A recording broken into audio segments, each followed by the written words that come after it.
Bonjour et bienvenue sur le tutoriel de l'application EdDiag. Le but de ce tutoriel est de vous montrer les principales fonctionnalités de cette application, qui est une application d'aide au diagnostic et d'auto-formation continue. Après avoir rentré votre identifiant et votre mot de passe, vous arrivez sur cette page d'accueil qui vous offre deux fonctionnalités. Rechercher un signe ou une maladie, nous y reviendrons plus tard, et faire un diagnostic. Pour faire un diagnostic, nous allons cliquer sur « Débuter le diagnostic ». L'application vous demande alors de sélectionner le profil de votre patient pour le sexe et pour l'âge.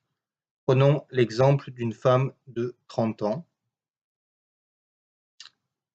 Vous arrivez alors sur cette page qui comprend deux fenêtres. La fenêtre de droite correspondant à votre cas clinique, où vont apparaître les signes cliniques que vous allez ajouter, et la fenêtre de gauche qui comprend près de 5000 signes cliniques et paracliniques que vous allez pouvoir appeler grâce à la barre de recherche. Prenons l'exemple pour cette patiente d'arthralgie et votre bilan complémentaire retrouve un syndrome inflammatoire avec une lymphopénie. On intègre les signes en cliquant dessus et une protéinurie.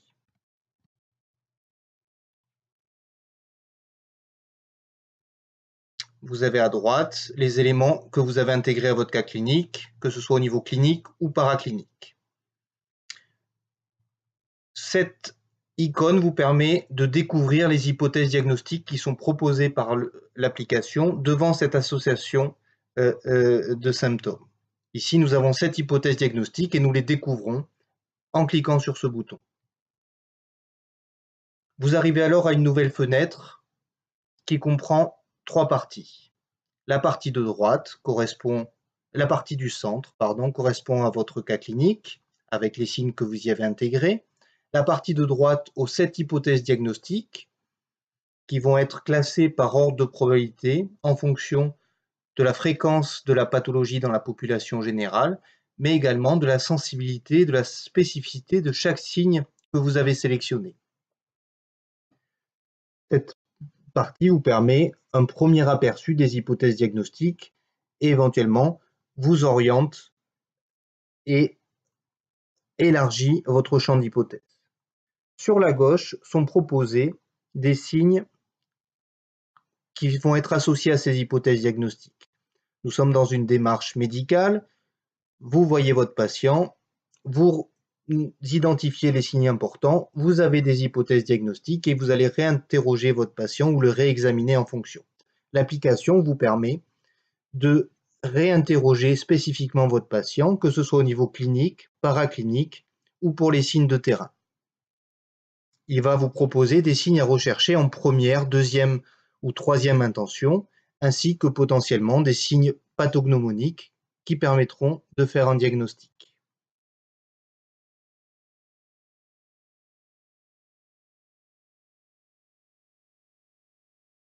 Les signes peuvent également être classés par appareil, néphrologie, neurologie, gastro-entérologie, cardiovasculaire ou médecine générale par exemple. Il suffit de cliquer sur l'icône pour les faire apparaître.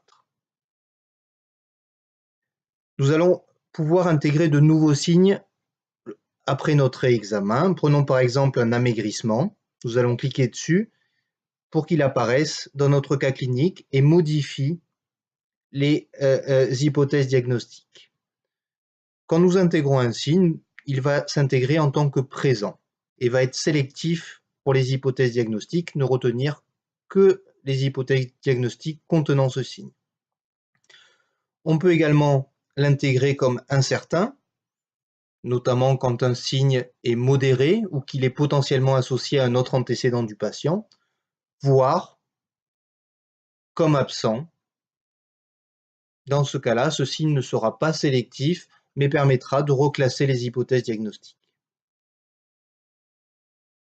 À tout moment, vous pouvez avoir une vue rapide des principaux signes cliniques, paracliniques et de terrain des hypothèses diagnostiques. en passant la souris dessus. Vous pouvez également voir le détail d'une fiche signe ou d'une fiche maladie. Prenons l'exemple du lupus érythémateux.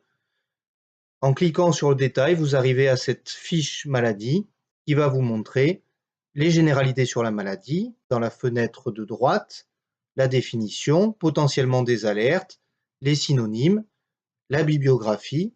Il est important de noter que toutes les données qui sont dans cette application sont issues de la littérature médicale et sont référencées dans le programme. Éventuellement, les critères diagnostiques, des liens vers des images quand cela est pertinent. Et sur la gauche, vous allez avoir les principaux signes de la pathologie qui vont être classés par signes pathognomoniques, signes obligatoires à rechercher en première, deuxième ou troisième intention. Là encore, vous pouvez le faire par appareil, que ce soit au niveau clinique ou paraclinique. Par exemple, les signes radiologiques ou les signes sur un bilan sanguin.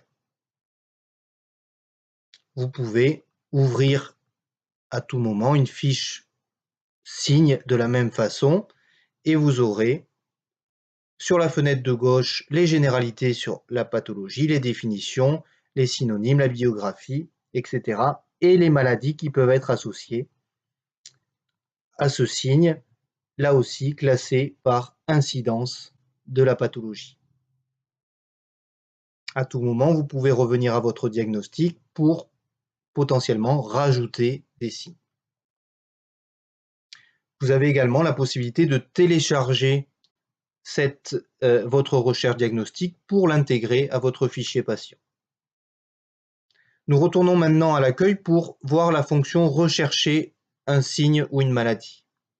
Vous avez ici une barre de recherche où vous allez pouvoir intégrer un signe. Vous allez avoir la possibilité soit d'intégrer ce signe au diagnostic, soit de voir les détails de la fiche. Intégrer ce signe au diagnostic, quand on clique dessus, implique que l'on va débuter un diagnostic en partant de ce signe. Vous voyez qu'il est déjà intégré dans votre cas clinique.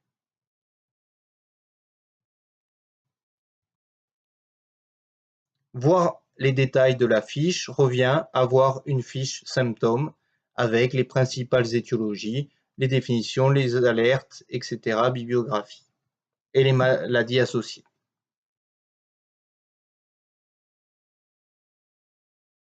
Enfin, vous pouvez également rechercher une pathologie. Si votre patient vient avec un diagnostic qui est déjà connu, vous allez pouvoir ouvrir la fiche, voir les alertes, les généralités, les définitions, les synonymes, la bibliographie, éventuellement les critères diagnostiques et les signes principaux au niveau clinique, paraclinique et de terrain, signes que vous allez pouvoir rechercher par appareil, cardiologie, rhumatologie.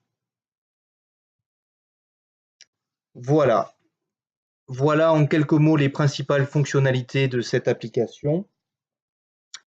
J'ajoute que toute l'équipe se tient à votre disposition pour de plus amples informations ou pour une visioconférence. Vous avez la possibilité sur le menu de retrouver d'une part les contacts, également des fiches d'aide, que ce soit des vidéos ou des fichiers PDF.